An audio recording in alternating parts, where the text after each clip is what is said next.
की हमारी जो ये क्लिप है, ये मैयत को कफनाया कैसे जाए, कफन के ताल्लुक़ से क्या सुन्नतें हैं और कौन सी चीज़ें करनी चाहिए, कौन सी चीज़ें नहीं करनी चाहिए, इस पर आज इंशाअल्लाह हम गुफ्तगू करेंगे। सबसे पहली बात ये याद रखें नाज़रीन के कफ़न मुसलमान को कफनाना ये वाजिब है, ज़रूरी है।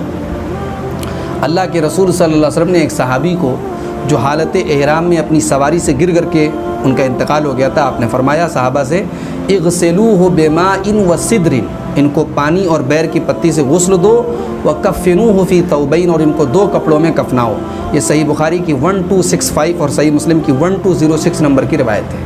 तो आपने कफनाने का हुक्म दिया है, और अल्लाह के नबी सल्लल्लाहु अलैहि वसल्लम जब किसी बात का हुक्म दें तो वो चीज़ फ़र्ज़ होती है, जब तक कि कोई ऐसी दूसरी दलील मौजूद ना हो जिससे ये मालूम होता हो कि वो चीज़ फ़र्ज़ नहीं। तो लिहाजा मुसलमान को कफनाना ये फ़र्ज़ है। कफ़न का इंतज़ाम जो है वो मैयत के तरका में से किया जाएगा। मैयत के तरका में सबसे पहले उसके कफ़न दफन का इंतज़ाम होगा, उसके बाद उसके ऊपर जो कर्ज़ है वो अदा किया जाएगा, फिर अगर उसने कोई वसीयत की है उस वसीयत को पूरा किया जाएगा, और चौथा काम किया जाएगा उसके वारिसीन में उसके तरके को तकसीम किया जाएगा। तो असल हक़ जो है वो मैयत के तरका में से है, लेकिन अगर मैयत के वारसा चाहें अपनी तरफ से भी कफ़न का पैसा दे सकते हैं, कफ़न का इंतज़ाम कर सकते हैं। कफ़न का कपड़ा सफ़ेद होना चाहिए। अल्लाह के रसूल की जो सुन्नत है, मुस्तहब है, वो सफ़ेद कपड़ा है। अल्लाह के नबी सल्लल्लाहु अलैहि वसल्लम फरमाते हैं, तिरमिज़ी की 999 नंबर की और अबू दाऊद की 3860 नंबर की सही रवायत है, आपने फरमाया इल्बसू मिन सियाबिकुमुल बयाज़, सफ़ेद कपड़े पहना करो, फ़इन्नहा खैरु सियाबिकुम, सफ़ेद बेहतरीन कपड़ा है। व कफ़िनु फ़ीहा मौताकुम, और सफ़ेद कपड़ों में ही अपने मुर्दों को कफनाया करो।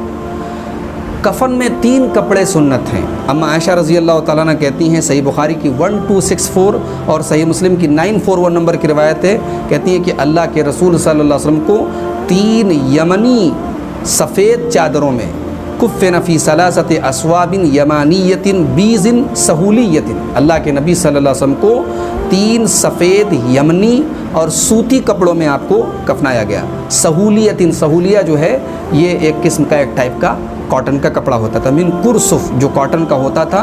लैसा फ़ीहा कमीसुन वला इमामा, और अल्लाह के रसूल का जो कफ़न था उसमें कोई पगड़ी या कोई कमीज़, कोई कुर्ता नहीं था, बल्कि तीनों ब्लैंक बिल्कुल प्लेन चादर थी। कफ़न का कपड़ा लंबा होना चाहिए और ऐसा होना चाहिए जो मैयत के पूरे बॉडी को कवर करता हो, पूरे बदन को घेर लेता हो, छोटा नहीं होना चाहिए। हज़रत जाबिर बिन अब्दुल्ला कहते हैं कि अल्लाह के नबी सल्लल्लाहु अलैहि वसल्लम ने एक दिन खुतबा दिया और आपने कहा कि आपके सहाबा में से एक सहाबी का जब इंतकाल हुआ, उनको जब कफनाया गया, फ़कुफ़्फ़िन फ़ी कफ़निन गैर ताइलिन, तो उनका जो कफ़न था वो ज़्यादा लंबा नहीं था और उनको रात में दफन किया गया। फ़ज़जर नबी सल्लल्लाहु अलैहि वसल्लम अन युक़बर अर्रजुलु बिल्लैल, तो अल्लाह के नबी ने डांटा कि रात में दफन नहीं करना चाहिए, हत्ता युसल्ला अलैहि, रात में जनाजे की नमाज या रात में दफन नहीं करना चाहिए, इल्ला अन यज़्तर्र इंसानुन इला ज़ालिक, इल्ला ये कि इंसान मजबूर हो।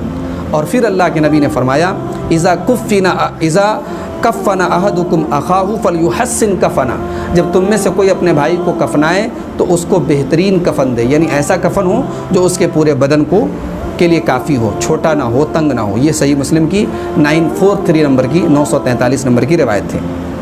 औरत के कफ़न में कितने कपड़े होने चाहिए? औरत के कफ़न के ताल्लुक़ से कोई सही रिवायत मौजूद नहीं है, इसीलिए अल्लामा अलबानी रहमतुल्लाह अलैह कहते हैं कि जो मर्द के 3 कपड़े का ज़िक्र है वही हुक्म औरत के लिए है।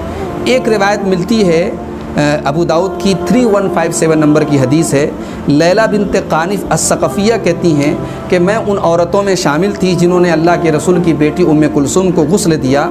तो पहली चीज़ जो अल्लाह के रसूल ने हम लोगों को दी वो इज़ार दिया, फिर आपने कमीज़ दी, फिर आपने दुपट्टा दिया, फिर आपने लिहाफ़ दिया यानी चादर दी, फिर एक और चादर में उनको लपेटा गया और अल्लाह के रसूल सल्लल्लाहु अलैहि वसल्लम दरवाज़े के पास बैठे हुए थे और एक एक करके हमें कपड़ा दे रहे थे। ये अबू दाऊद की 3157 नंबर की रिवायत है, मगर ये रिवायत सनद के एतबार से ज़ईफ़ है। अल्लामा अलबानी रहमतुल्लाह अलैह ने इस हदीस को ज़ईफ़ करार दिया है।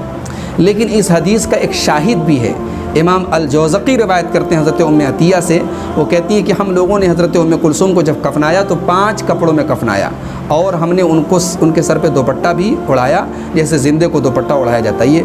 ये रिवायत हाफिज़ इब्न हजर रहमतुल्लाह अलैह ने फ़तहुल बारी की जिल्द नंबर 3 सफ़ा नंबर 159 के अंदर दर्ज की है और इसको सही करार दिया है। बहरहाल इस रिवायत की बुनियाद पर अक्सर उलमा का मौक़िफ़ ये है कि औरत का जो कफ़न है वो 5 कपड़े का होना चाहिए। यानी एक तो इज़ार होना चाहिए, नाफ से लेकर के नीचे का हिस्सा कवर करने के लिए, एक ऊपर कमीज़ होनी चाहिए, उसके अलावा एक खैमार दुपट्टा होना चाहिए और प्लस 2 लंबी लंबी चादरें होनी चाहिए। टोटल 5 कपड़े औरत के लिए होने चाहिए। यही अक्सर उलमा का मौक़िफ़ है। लेकिन जैसा कि मैंने बताया कि अल्लामा अलबानी रहमतुल्लाह अलैह इसको सही नहीं मानते। उनका कहना है कि ये हदीस सही नहीं है, और जब सही हदीस नहीं है तो जो कफ़न का हुक्म मर्दों का है वही औरतों का है। तो बहरहाल दोनों मौक़िफ़ हैं और गुंजाइश दोनों की है, लेकिन ज़्यादा राजे बात, मजबूत बात दलील के अतबार से अल्लामा अलबानी की मालूम होती है। लेकिन अगर कोई 5 कफ़न में कफनाता है तो भी कोई ऐसा मसला नहीं है, कोई हरज की बात नहीं है। शेख इब्न बाज़ वगैरह का फ़तवा यही है, सऊदी अरब की दायमी फ़तवा कमेटी का फ़तवा यही कि औरत को 5 कपड़े में कफनाना चाहिए। कफ़न को खुशबू से धुनी देना, उसको कफ़न के कपड़े को खुशबू से धुनी देना, ये भी अल्लाह के रसूल की सुन्नत से साबित है। अल्लाह के रसूल फरमाते हैं, मुस्नद अहमद की 14540 नंबर की सही रिवायत है, आपने फरमाया इज़ा अजमरतुमुल मय्यित फ़अजमिरूहु सलासा, जब मय्यत को तुम धुनी दो तो 3 मरतबा धुनी दो। इस हदीस को अल्लामा अलबानी ने अहकामुल जनाइज़ के अंदर सही करार दिया है। कफनाने का तरीका क्या है, तो याद रखें कि पहले तीनों चादरों को, जो कफ़न की तीनों चादरें हैं, उनको एक के ऊपर एक करके उनको बिछा लिया जाएगा। फिर मय्यत को इस हाल में ला के रखेंगे कि मय्यत का जो सतर होगा, अगर मर्द है तो नाफ से लेकर के उसका घुटने तक का हिस्सा ढका होगा, उस हाल में उसको ला करके उसके ऊपर रखा जाएगा। अगर औरत है तो उसका पूरा बदन चादर से ढका होगा, उसको ला करके सीधा उसके ऊपर लिटा देंगे। और उसके बाद जो सबसे पहले ऊपर वाली जो चादर है उसका जो है बायां सिरा उठा करके उसको लपेटेंगे। मय्यत लेटी हुई है तो उसके बाएं लेफ़्ट साइड का जो कपड़ा है, ऊपर की जो चादर है, उसको लपेटेंगे और फिर उसके बाद राइट साइड का कपड़ा लपेटेंगे। यानी राइट साइड वाला, दाहिनी तरफ वाला ऊपर रहेगा, बाईं तरफ वाला नीचे रहेगा।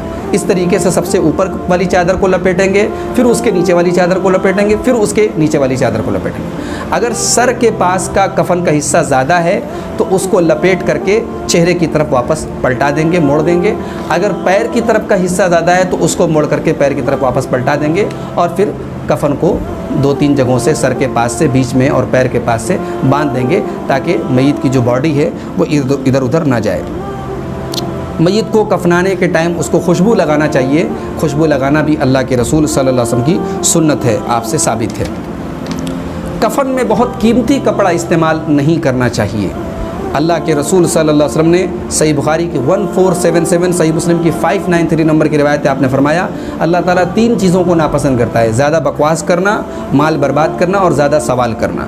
हज़रत अली रज़ी अल्लाह ताला अन्हु कहते हैं कि मेरे कफ़न के अंदर तुम लोग गुलू मत करना, कफ़न के अंदर ज़्यादती से काम मत लेना। मैंने अल्लाह के रसूल को फरमाते हुए सुना है, ला तुगालू फिल कफ़न, कफ़न के अंदर गुलू मत करो, फ़इन्नहु युस्लबु सरियन, कफ़न बहुत जल्दी छीन लिया जाएगा। ये अबू दाऊद की 3154 नंबर की हदीस है, हालांकि सनद के अतबार से ये ज़ईफ़ है, लेकिन बहरहाल जो हदीस में जो बात कही गई वो अपनी जगह सही है कि कफ़न के अंदर गुलू नहीं करना चाहिए। सही बुखारी की 1387 नंबर की हदीस है, हज़रत अबू बकर सिद्दीक़ का जब आखिरी टाइम आया तो उन्होंने अपनी बेटी हज़रत आयशा से कहा, उनका एक पुराना कुर्ता रखा था कि इसी में मुझे कफना देना। तो अम्मा आयशा ने फरमाया इन्ना हाज़ा खलक, ये कपड़ा तो पुराना है। तो हज़रत अबू बकर ने फरमाया इन्नल हय्य अहक़्क़ु बिल जदीद मिनल मय्यित, ज़िंदा ज़्यादा हकदार है कि वो नया कपड़ा पहने, मुर्दे को नया कपड़ा पहनने की ज़रूरत नहीं है। इन्नमा हुआ लिल मुहला, कफ़न का कपड़ा तो मिट्टी में मिल जाना है, ख़त्म हो जाना है उसको।